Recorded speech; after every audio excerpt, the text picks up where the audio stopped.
কচুয়ায় বোরো ধানের বাম্পার ফলন, হাসি ফুটেছে কৃষকের মুখে।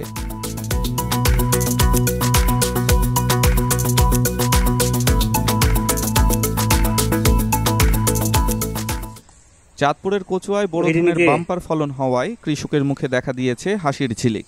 কৃষি সম্প্রসারণ অধিদপ্তর সূত্রে জানা গেছে, চলতি বোরো মৌসুমে এ উপজেলায় 13,030 হেক্টর লক্ষ্যমাত্রা নির্ধারণ করা হয়েছিল, কিন্তু কৃষি বিভাগের সার্বিক সহায়তা এবছর 13,225 হেক্টর জমিতে বোরো ধানের আবাদ করা হয়। আবহাওয়া অনুকূলে থাকায় এবং কোনো ধরনের রোগবালাই না দেখা দেয়ায় এবার বোরো ধানের বাম্পার ফলন হয়েছে। কচুয়া উপজেলার বিভিন্ন এলাকায় ইতিমধ্যে বোরো ধান কাটা শুরু হয়েছে। আবহাওয়া অনুকূলে থাকায় ধান দ্রুত পেকে যাচ্ছে।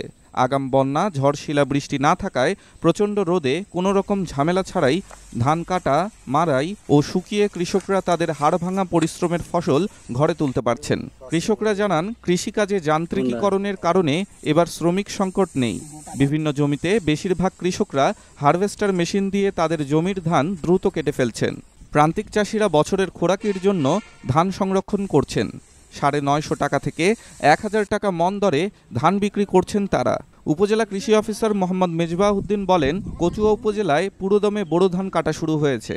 ইতিমধ্যে কম্বাইন হারভেস্টার মেশিন কচুয়ার বিভিন্ন এলাকায় পাঠানো হয়েছে।